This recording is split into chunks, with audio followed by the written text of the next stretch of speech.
erudita y talentosa y valiente, porque me doy cuenta de la valentía que exige. Así que gracias y bueno, espero honrar su no sé cómo decirlo. En fin, hablando de lo que acaba de decir Tina, lo que acaba de decir Sandra, lo que dijo Vicente, esto de el pasado como cosa muerta, ¿no? Como cosa de la que estamos separados, como cosa derrotada. Bueno, resulta que claro, no es así. Me encanta eso del pasado, está siempre a punto de morir, me lo voy a tatuar, porque es indiscutible. Digamos, uno puede hacer un trabajo con el archivo, ¿no? Por ejemplo, yo lo hice con Martín Fierro o con la autobiografía de Lauso, pero no hay escritura sin archivo. La lengua es un archivo. La lengua de cualquier libro es un corte de un momento, pero cuando cualquiera que se sienta a escribir, y calculo que mucha gente de la aquí presente lo hace,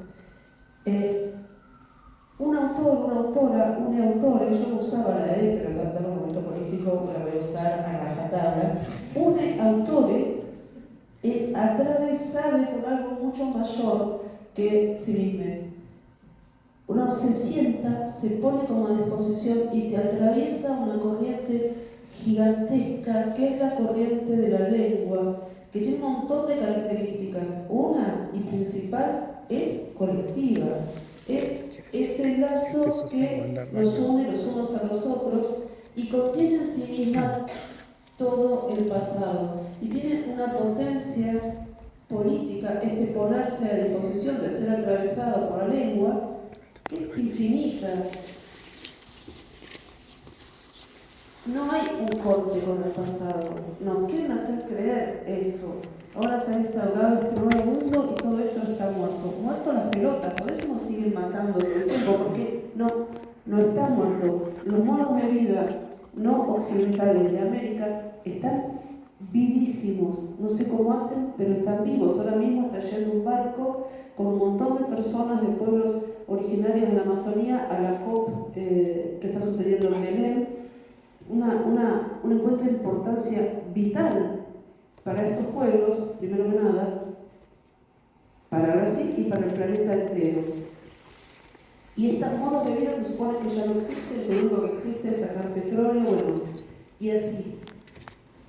Y no son el pasado, eso es presente. Y estas otras posibilidades nos habitan. Por eso hay tanto esfuerzo, ¿no? en recortarnos, en meternos en un molde. Y por otra parte, bueno, estoy pensando en la escritura y en cómo la habita el pasado. Siempre me acuerdo de una cosa que leí cuando era bastante joven, hace poco. Y era un texto de Nietzsche. Y ahí él hacía una etimología de la palabra malo, para ver cómo el pasado y el presente nos habita constantemente. Y él decía que cuando los indoeuropeos, que no sé cómo se llamaban entonces, salieron de Asia y llegaron a la península itálica, se encontraron con una población ya existente que era de piel más oscura que ellos. Entonces lo llamaron algo parecido a melas, que es de donde viene la palabra melanina, negro. Lo llamaron sencillamente negros, pero en griego, melas. De ahí, mientras se fueron quedando en la península itálica, fue surgiendo el latín y ese melas pasó a malus. Y de ahí sale malo.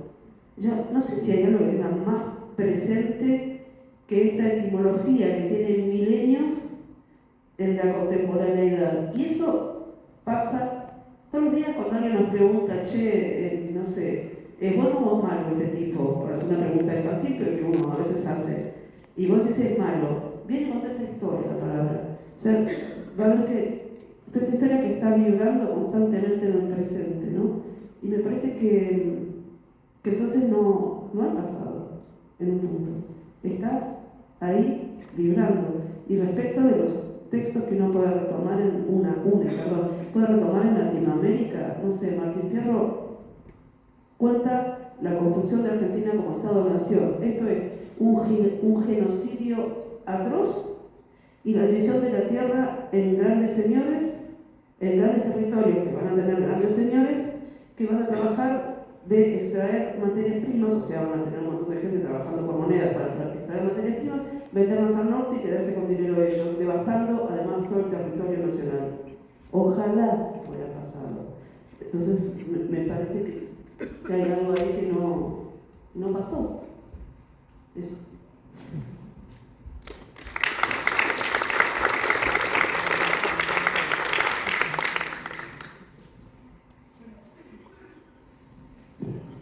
Quería hacer como ahora en la pregunta opuesta, la pregunta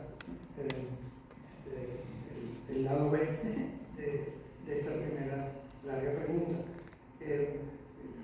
¿Cómo pensar entonces, a partir de lo que ustedes han dicho sobre el pasado que no es pasado, ¿no? que es presente? El tema de la amnesia, ¿no? Entonces, incluso me atrevería a decir algo así como no la amnesia como una enfermedad, sino incluso como algo deliberado, ¿no? como un proyecto, ¿no? como un proyecto, ¿no? Como vamos a olvidar, vamos a sentir amnesia, vamos a ser amnésicos, ¿no? Bueno, qué relación hay con ese proyecto amnésico y, por ejemplo, el olvido de las víctimas del colonialismo, de la esclavitud, de las dictaduras, de la deforestación, del extractivismo, violaciones, exterminios, etc., ¿no?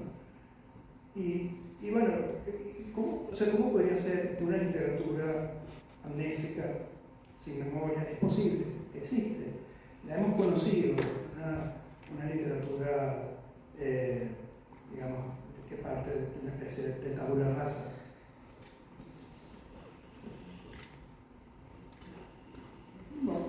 Bueno, soy boricua, soy de Boriquén, y para los que no conozcan, el nombre originario de Puerto Rico es el nombre originario. Y por ejemplo, en la colonia de Puerto Rico, en las escuelas se enseña, hay una amnesia brutal sobre lo que es el pueblo originario.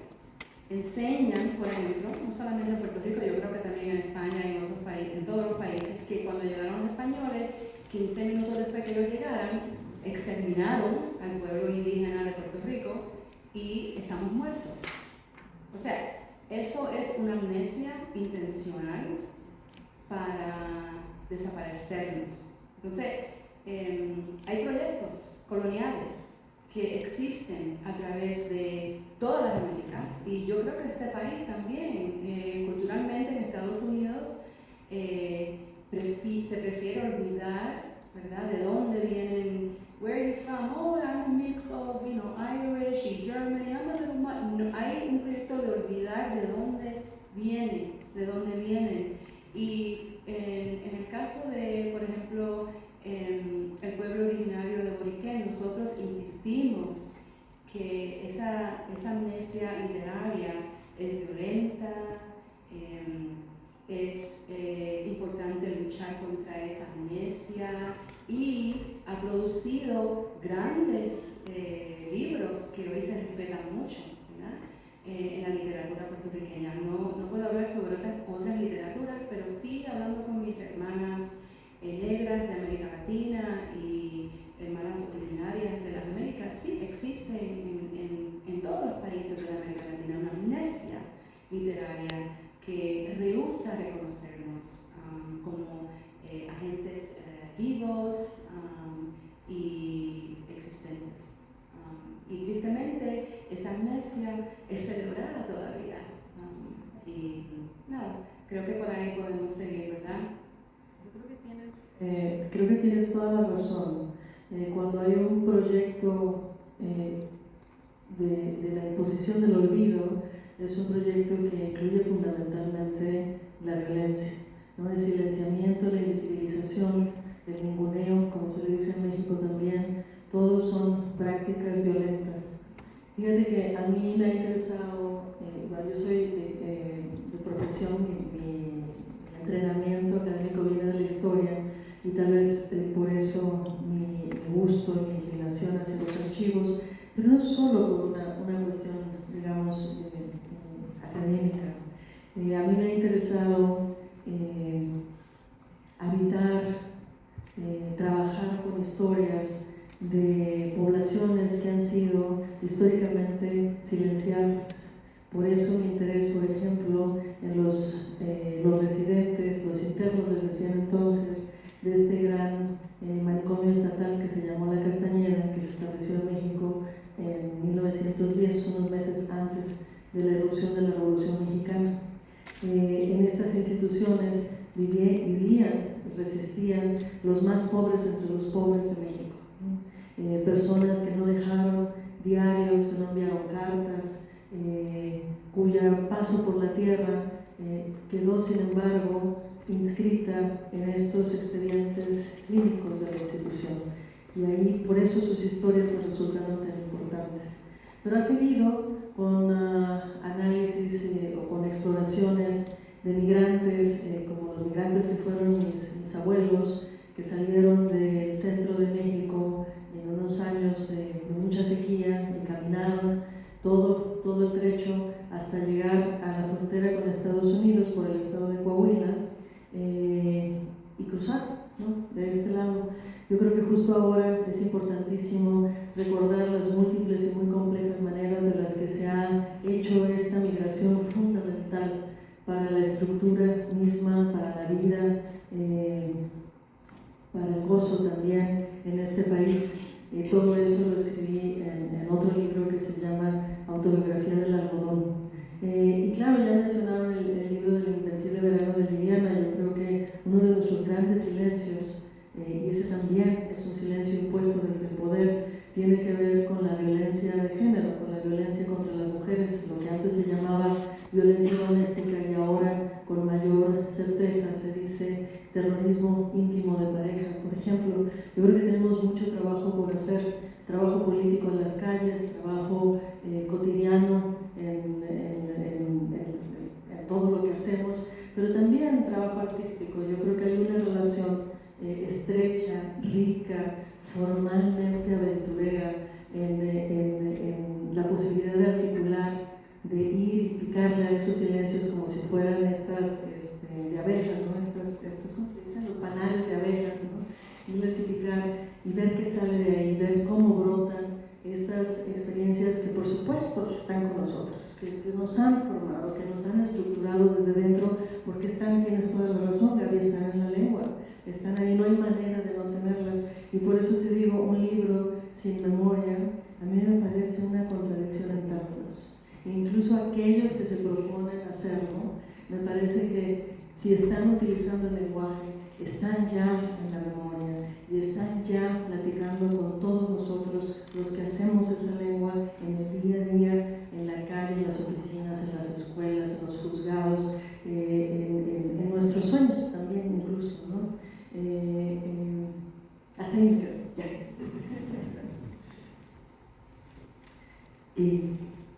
Yo creo que tienen razón en todo lo que dicen, como muy inspirador, no sé qué decir, pero ¿cómo era la pregunta? No, me quedo escuchando a veces, me encanta, yo pierdo. Amnesia, ahí va, muchas gracias. Hablando de amnesia,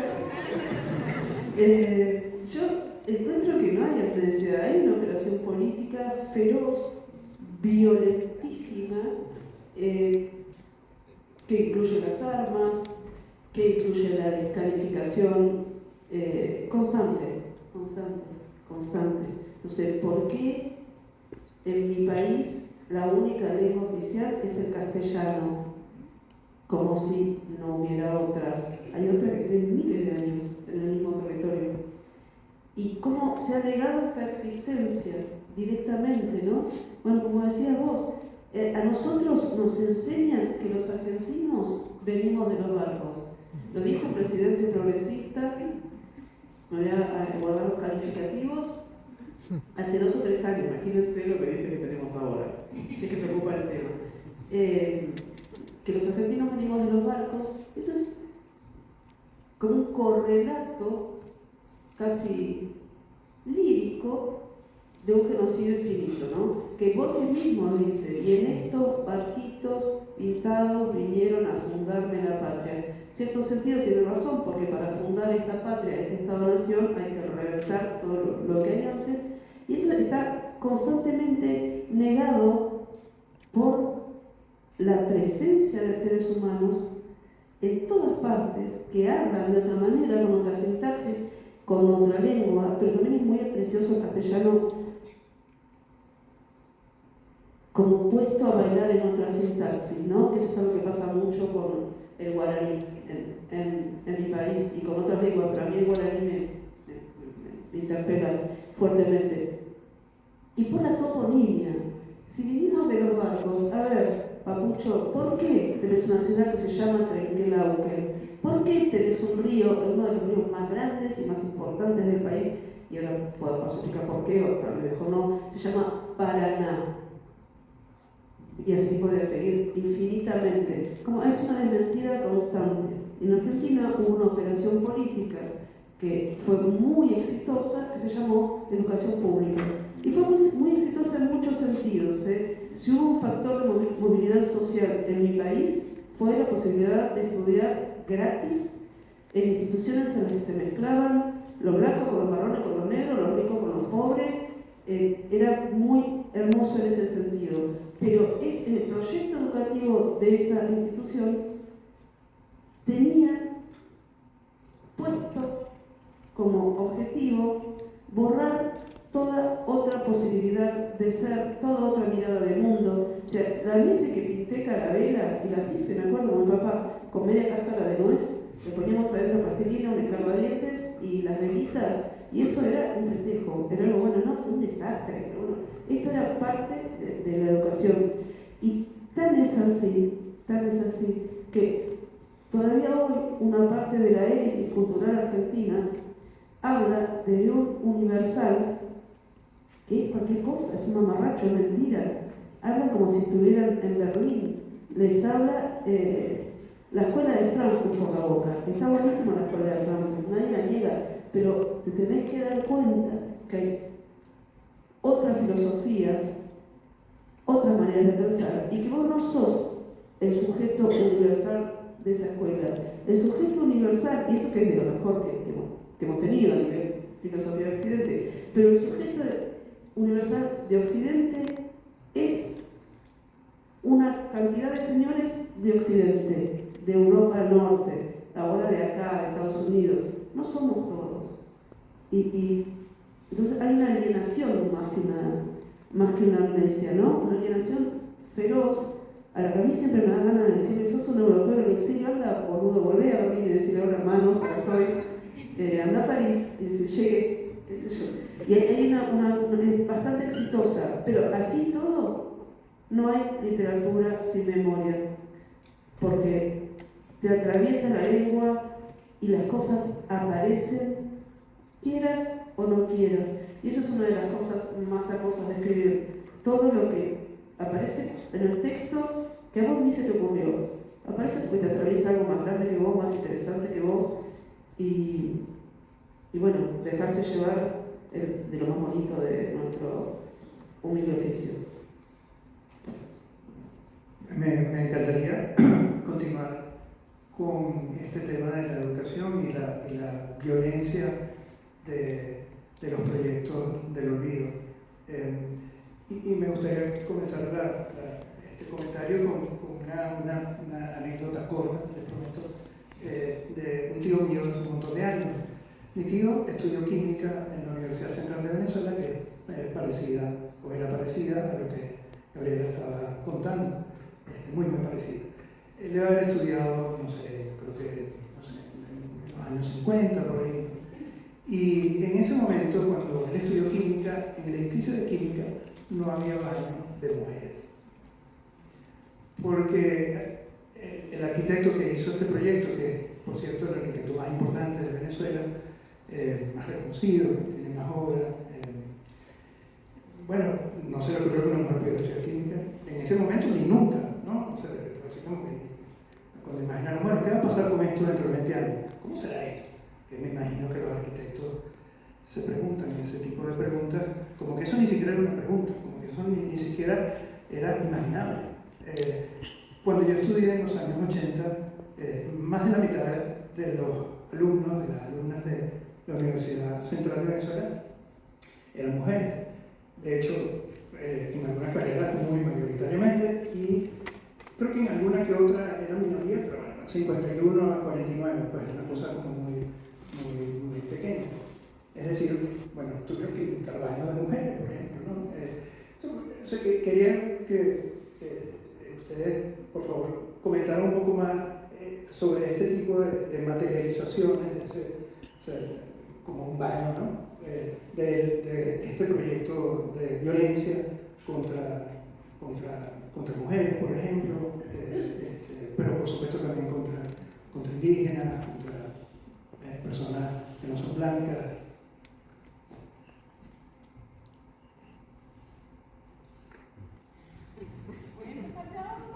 Ok, bueno, hasta hace poco, no sé, hace como 20 años o más, no tengo el teléfono para confirmarlo, pero en el Congreso de Estados Unidos no había baño para mujeres si era congresista, y creo que Nancy Pelosi fue la que... Así que esta práctica machista se practica en todo el mundo, y no solamente en Venezuela, ¿verdad? Que no piensan que nosotras podemos estar en estos espacios que ellos crearon en su proyecto. La pregunta, ¿verdad? La pregunta que hace sobre esa violencia de esos espacios me hace recordar a Toni Morrison y lo que ella decía sobre que tal vez juntos podemos encontrar una palabra en español porque no pude traducirla. Ella pensaba que, y decía que la memoria es algo físico, como el baño ese que no existe, ¿verdad? La memoria es algo físico, y ella llamaba esa palabra rememory. ¿Sabes cómo se diría en español? Rememory. Rememory es un concepto de que la memoria es algo físico, que la tierra, por ejemplo, recuerda y contiene la memoria de lo que pasó. Y uno puede regresar a esa tierra, a ese espacio físico, y la memoria te va a contar lo que pasó. Entonces, esa palabra me fascina, y ese concepto me fascina mucho, porque ella lo utilizó en su libro Beloved, sí, en muchas de sus obras. Y eso es lo que estás hablando, ¿verdad? De la memoria física que existe en edificios, en la tierra, en espacios creados donde existió la violencia, donde todavía vive la violencia. A mí me gustó mucho en la curaduría de esta antología porque tengo autoras que piensan así, que piensan, por ejemplo, en la memoria que existe en la tierra. Por ejemplo, la guatemalteca Denise Fe Funchal, que escribe un texto sobre cuando era jovencita estudiante en la Universidad de Guatemala, fue a una clase donde los arqueólogos estaban buscando espacios donde estaban los desaparecidos, enterrados, y los arqueólogos decían que estaban en un espacio, en una montaña. Hicieron muchos agujeros, pero las mujeres indígenas decían, no, ellos están aquí, la memoria de la tierra les decía dónde estaban esos espacios. ¿Conocen la historia esta? Entonces, todos los arqueólogos seguían haciendo los agujeros en un espacio de la montaña y no encontraban nada. Y finalmente escucharon a las mujeres y empezaron a excavar en este espacio de la montaña. Y entonces se abría la tierra, que es como se titula el texto, y empezaron a salir los pantalones, las camisas, las correas que ellas le tejían individualmente a sus esposos, a sus hijos, y así se pudo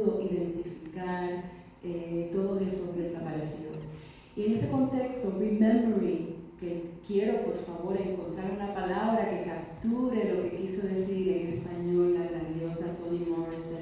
Remembering, que es la memoria física de un sitio que carga toda su historia.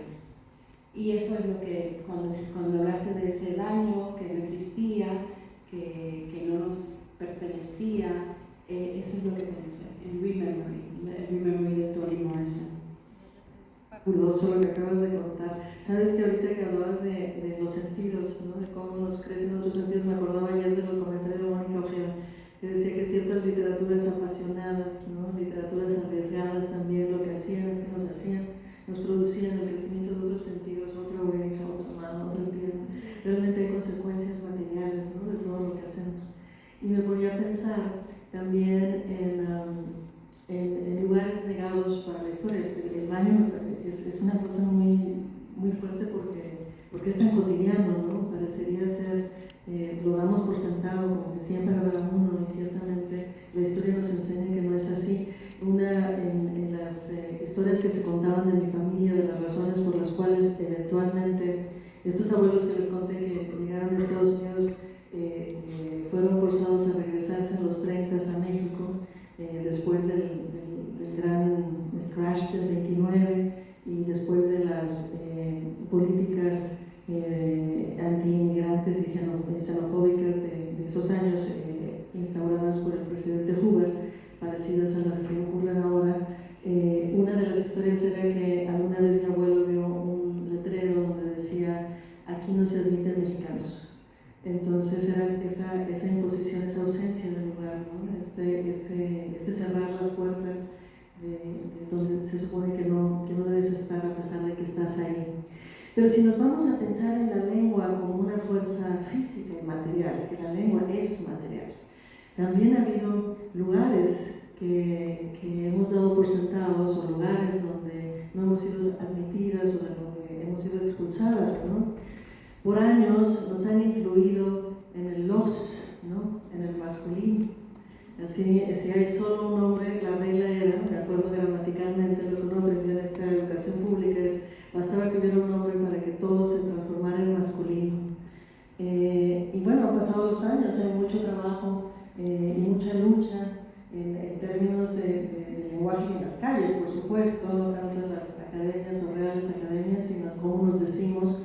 Y me parece maravilloso que ahora niñas y niños estén mucho más alertas acerca de qué incluye, cómo nos incluye una palabra, cómo no nos incluye. Por eso estaba yo celebrando cuando Deyanira ahora estaba hablando de los y las y les. Y me parece importantísimo reconocer que la lengua se transforma, que hay una operación política, ¿no? En nuestras conjugaciones y declinaciones, y que realmente el esfuerzo sigue haciéndose, la lucha está ahí presente por abrir esas puertas. En la literatura, algunas de mi generación, a lo mejor a los más jóvenes también, alguna vez les tocó oír el halago más horrendo que ha escuchado la creación, el backhanded compliment, ¿no? Que dicen, aquel que te decía: wow, tú sí escribes bien, hasta parece que escribes como hombre, ¿no?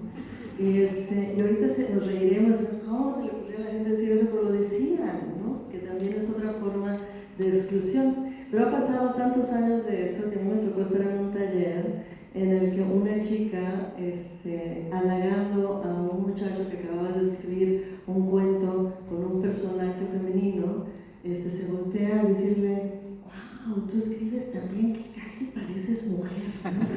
Entonces, las cosas cambian, no son naturales, por supuesto, llevan el esfuerzo de tantos, y yo creo que esos espacios de que va desde el baño hasta la declinación de la tierra que recuerda a nuestras conjugaciones gramaticales, creo que tenemos que estar presentes siempre, en todo momento, estar alertas y estar indicando precisamente, diciendo: aquí esto no funciona, esto es una puerta que está cerrada y por lo tanto es una puerta que tenemos que abrir.